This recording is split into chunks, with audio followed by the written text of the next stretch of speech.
Hello friends, welcome to my channel Passion Education। आप सभी का स्वागत है हमारे चैनल पर।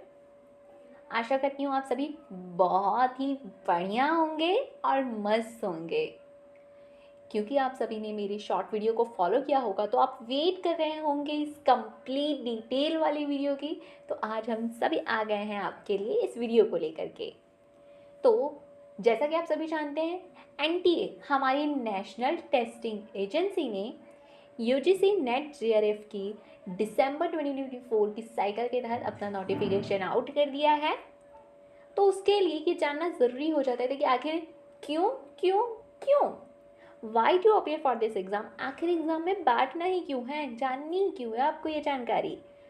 उसके बाद हम इस वीडियो में डिस्कस करने वाले हैं एलिजिबिलिटी, आप एलिजिबल हो भी कि नहीं हो, और जो बच्चे पहले से प्रिपेयर करते आ रहे हैं क्या क्राइटेरिया कुछ चेंज हुआ है, एग्ज़ाम पैटर्न क्या है, नेगेटिव मार्किंग कितनी है, इम्पॉर्टेंट डेट्स क्या है एग्ज़ाम से जुड़ी हुई, फीस स्ट्रक्चर क्या है, syllabus, the most important thing syllabus क्या है बता दो कोई, तो हम वो डिस्कस करने वाले हैं। तो जी हाँ, इस कंप्लीट इन्फॉर्मेशन के साथ हमारा पैशन एजुकेशन का चैनल आ गया है आप सभी के लिए।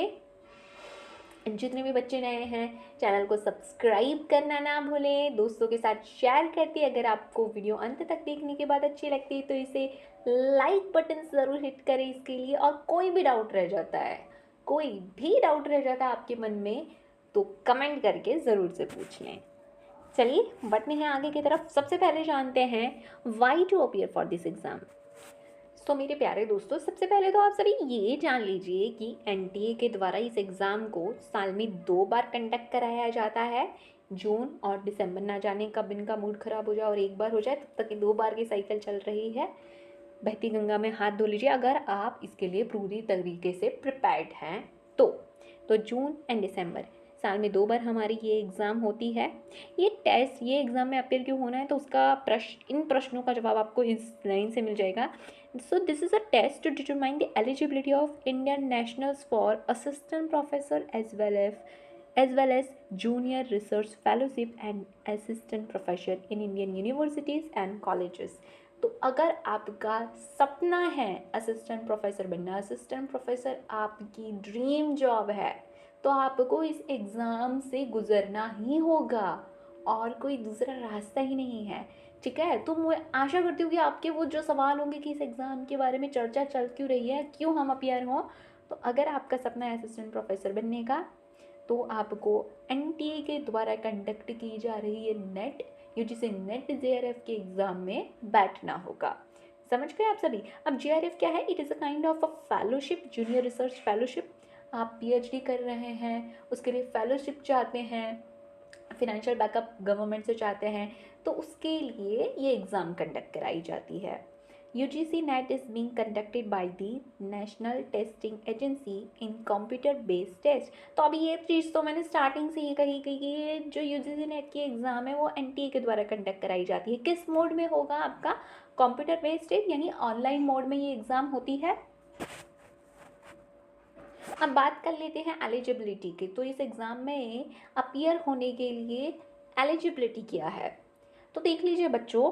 The age of the candidate must be up to 30 years for the junior research fellowship, that is GRF, while there is no age limit for assistant professor post and PhD admission। ध्यान में रखिएगा, जिनको fellowship चाहिए ना उनके लिए eligibility दी गई है 30 वर्ष तक की। ठीक है, अगर आप 30 ईयर्स तक के हैं, 30 ईयर्स ओल्ड तक के हैं, तब GRF फेलोशिप आप डिमांड कर सकते हैं। तभी आप, अगर आपका एम वो है, तब वो आप एग्ज़ाम में उसके साथ बैठ सकते हैं। वरना असिस्टेंट प्रोफेसर पीएचडी एडमिशन के लिए कोई भी एज लिमिट नहीं है। आशा करती हूँ आपके दिमाग में ये बात क्लियर हो गई होगी। यानी कि सिंपल से सादा सा इसका मतलब है कि अगर आप असिस्टेंट प्रोफेसर बनना चाहते हैं तो आप किसी भी एज में हो इस एग्ज़ाम को दे सकते हैं। पर आप चाहते हैं जूनियर रिसर्च फेलोशिप को प्राप्त करना, तो 30 वर्ष तक की आयु तक की ही सीमा है। अगर आप उससे ज़्यादा 31 वर्ष के हो चुके हैं तो जेआरएफ के लिए आप एलिजिबल नहीं हैं। The applicant must have completed a masters degree in a relevant, देखिए अभी ऊपर तो हमने एज के बारे में डिस्कस कर लिया है, यहाँ पे बताई जा रही है क्वालिफिकेशन क्या होना चाहिए आपका, master degree in a relevant discipline with at least 55% marks to be eligible for the UGC NET exam. तो मैं आपको बता दूं कि आपने कोई भी स्ट्रीम से, किसी भी डिसिप्लिन से मास्टर डिग्री अपनी कंप्लीट की है विद एट द लिस्ट 55%, ज़्यादा हो तब तो बहुत ही बढ़िया है, 55% कम से कम होना ही चाहिए। और जो हमारी स्पेशल कैटेगरी के स्टूडेंट हैं उनको 5% की छूट यानी 50% मार्क्स होना चाहिए उनका, ये बताया दिया जाता है। तो क्वालिफिकेशन में आपने देख लिया, एज के अंदर जेआरएफ वालों के लिए लिमिट बताई गई है एलिजिबल होने के लिए एग्ज़ाम के लिए, और बाकी क्वालिफिकेशन के हिसाब से यहाँ पे 55% for the general student, 50% for others. अब अगर हम एज रिलैक्सेशन की बात कर लें तो ध्यान में रखिएगा, ये जेआरएफ जो जेआरएफ के लिए जो करना चाहते हैं अप्लाई उनके लिए ये है, क्योंकि एलिजिबिलिटी ही जो आयु सीमा तय की गई है वो जेआरएफ के लिए ही की गई है, तो उसी के लिए बताया जा रहा है कि रिलैक्सेशन कितने सालों का दिया जाएगा और किन को दिया जाएगा। तो हमारे SC ST OBC PWD transgender इन सभी के लिए 5 वर्ष का रिलैक्सेशन है। Female of all categories 5 years, candidates holding LLM degree 3 years, candidate in the armed forces 5 years, subject to the length of service in the armed forces up to the first day of the month in which the concerned UGC net is conducted। उसी के साथ साथ हमारे research करने वाले candidates के लिए भी 5 years की छूट दी जा रही है। Age relaxation of maximum of 5 years will be provided to the candidate with research experience limited to the period spent on research in the relevant or related subject of post graduation degree, subject only on production of a certificate from the appropriate authority, which should be a recognized Indian university or institute of national importance or foreign university which is duly approved, recognized, accredited in its own country अथवा public sector undertaking of government of India और state government in India. तो दोस्तों अब आपने क्यों बैठना है, eligibility क्या है वो भी बहुत ही बढ़िया तरीके से समझ ली है। अब नोट कर लीजिए इम्पॉर्टेंट डेट कौन सी है और किस डेट तक आपको अपना एप्लीकेशन कैंडिडेचर फाइनल कर लेना है। सो यहाँ एप्लीकेशन बिगिन हो गई है 19/11/2024। जी हाँ, 19/11 से एप्लीकेशन शुरू कर दी गई है। लास्ट डेट अप्लाई करने के लिए 10/12/2024 है। लास्ट डेट का वेट आपको कतई नहीं करना है, कुछ भी दिक्कत आ गई तो मतलब बहुत बड़ी बात हो जाएगी। फ़ी पेमेंट की लास्ट डेट 11/12/2024 रखी गई है। हमारी करेक्शन विंडो जो खुल जाएगी वो 12 to 13 दिसंबर 2024, और उसी के साथ साथ यहाँ पर यूजीसी नेट एग्ज़ाम डेट भी बता दिया गया है 1 to 19 जनवरी दैट इज़ 2025। जी हाँ बच्चों, 2025 की आपकी सबसे बड़ी खुशखबरी लेकर के आए हैं एनडीए वाले। इस सेहत पे आपकी एग्ज़ाम हो जाती है, बढ़िया तरीके से हो जाती है, तो सोचिए आपके हाथ में एक होगा कि हाँ भाई असिस्टेंट प्रोफेसर तक के पहुंचने के लिए, वो सपने तक पहुंचने के लिए आपने एक पड़ाव पार कर लिया है। 2025 को बना लीजिए अपना वो साल।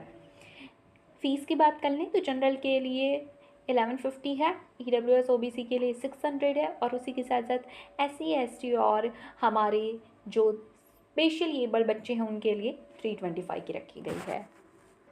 बच्चों बात कर लेते हैं हम exam pattern and negative marking की। यहाँ पे मैं ज़रा अपना पेन ले लेती हूँ। तो यहाँ पे exam pattern and negative marking अभी तक देख लीजिएगा, जितनी ही चीज़ें आपको आपने थंबनेल पे देखी होगी कि भाई क्यों अपेयर करना है, एलिजिबिलिटी क्या है, एग्ज़ाम पैटर्न, इंपॉर्टेंट डेट्स, वो सारी चीज़ें एक एक टिक करते चलिएगा क्योंकि हम सब डिस्कस कर रहे हैं। According to exam pattern the UGC NET 2024 exam comprises of 2 paper, 2 paper होंगे, पेपर 1 एंड पेपर 2। सबसे पहली चीज़ ये आपके दिमाग में क्लियर होनी चाहिए, 2 पेपर होंगे, पेपर 1 एंड पेपर 2। टाइमिंग क्या होगी, 3 घंटे की ये एग्ज़ाम होगी, 3 घंटे की। Both paper content objective type multiple choice question MCQ के फॉर्मेट में क्वेश्चन होंगे, no descriptive questions are there.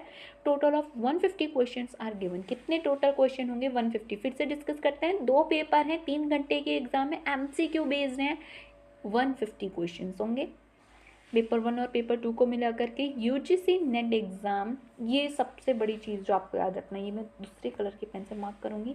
UGC net exam does not have negative marking, कोई भी नेगेटिव मार्किंग नहीं, ये बहुत गंदा कर दिया, तो कोई भी नेगेटिव मार्किंग नहीं होती है, याद रखिएगा बच्चों, कोई भी नेगेटिव मार्किंग नहीं है। अगर आपका जो प्रश्न है आपने उसका ऑप्शन गलत टिक कर दिया है, कोई दिक्कत नहीं है, नेगेटिव मार्किंग नहीं है। सबसे बड़ा जो बच्चों को डर होता है ना एग्जाम में क्वेश्चन को, उन्हें लगता है कि अरे क्वेश्चन थोड़ा बहुत ऐसा लग रहा है आता है बट श्योरिटी नहीं है, अगर टिक किया नेगेटिव मार्किंग में चला गया तो चांसेस और कम हो जाएंगे क्लियर करने के एग्ज़ाम।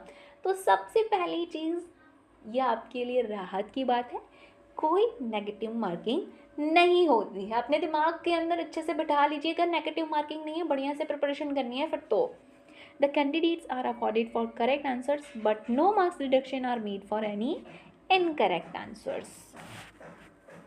अब ज़रा बढ़िया से आपको टेबल के फॉर्मेट में बता देते हैं एग्ज़ाम पैटर्न क्या है, और पेपर 1 2 जो होने वाले हैं 3 घंटे के एग्ज़ाम MCQ बेस्ड, उसमें क्या क्वेश्चन आने वाले हैं और कैसे पेपर 1 और 2 के बीच में मार्क्स को क्लासीफाई किया गया है। ठीक है, कितने क्वेश्चन कितने प्रश्न बनेंगे, कितने मार्क्स से होंगे, वो सारे ही प्रश्न आपके अंदर होंगे। और ऐसे अच्छे से बढ़िया से अगर रिप्रेजेंट नहीं किया तो बच्चों को पसंद नहीं आएगा, है ना। आजकल के बच्चे भी बड़ी एकदम ठीक है, प्रेजेंटेशन भी बहुत सही होनी चाहिए, ऐसा है।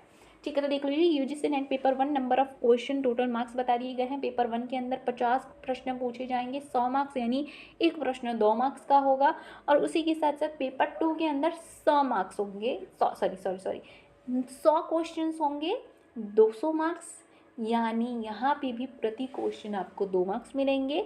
टोटल क्वेश्चंस कितने होंगे, 150 क्वेश्चन सॉल्व करने होंगे आपको 3 घंटे में, और टोटल मार्क्स है हमारे 300। जितने ज़्यादा करेक्ट आप सॉल्व कर सकते हैं उतना ही ज़्यादा आप अपना लेवल ऊपर अच्छा करेंगे। अब बच्चों बात कर लेते हैं सिलेबस की, पेपर 1 और पेपर 2 के सिलेबस को डिस्कस कर लेते हैं, क्योंकि सारी चीज़ें ही जान ली और सिलेबस आपको नहीं पता है तो कैसे खाक तैयारी होगी। पेपर 1 के अंदर unit 1 teaching aptitude, unit 2 research aptitude, unit 3 comprehension पूछा जाएगा, unit 4 communication, unit 5 mathematical reasoning and aptitude, unit 6 logical reasoning है, unit 7 data interpretation, unit 8 information and communication technology, unit 9 people development and environment, unit 10 higher education system. तो paper 1 के अंदर ये 10 unit आते हैं, ये 10 ही यूनिट आपको अच्छे से प्रिपेयर कर लेना है। उसी के साथ साथ पेपर 2 की बात करें तो syllabus of paper 2 varies as per subjects chosen by candidate. आप सबको पता हो कि अगर आप अलग अलग डिसिप्लिन से हैं तो उसकी वजह से आपके सब्जेक्ट्स भी वेराई करेंगे, डिपेंड्स ऑन आपने अपनी मास्टर डिग्री किस तरीके से कौन से सब्जेक्ट के साथ क्लियर करी है। ठीक है, तो उन सब्जेक्ट की वजह से उन सब्जेक्ट्स के हिसाब से सिलेबस देखना होगा। तो यहाँ पर मैंने किसी एक सब्जेक्ट को कोई भी बहुत तवज्जो ना दे करके यहाँ पे आपको ये बताना चाहूँगी कि पेपर 2 आपके सब्जेक्ट के हिसाब से उसका सिलेबस आपको देखना होगा। जिन्हें भी कोई दिक्कत हो जाती है तो वो कमेंट कर सकते हैं, जो भी आपका सब्जेक्ट है आप कहेंगे तो मैं उस पर डिटेल वीडियो बना दूंगी।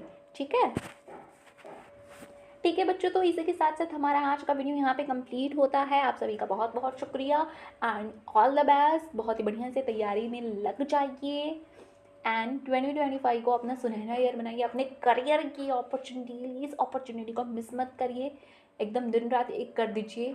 ठंडी का टाइम आ गया है, एकदम बढ़िया से पढ़ाई कीजिए और अपने नेट एग्ज़ाम को क्लियर कीजिए।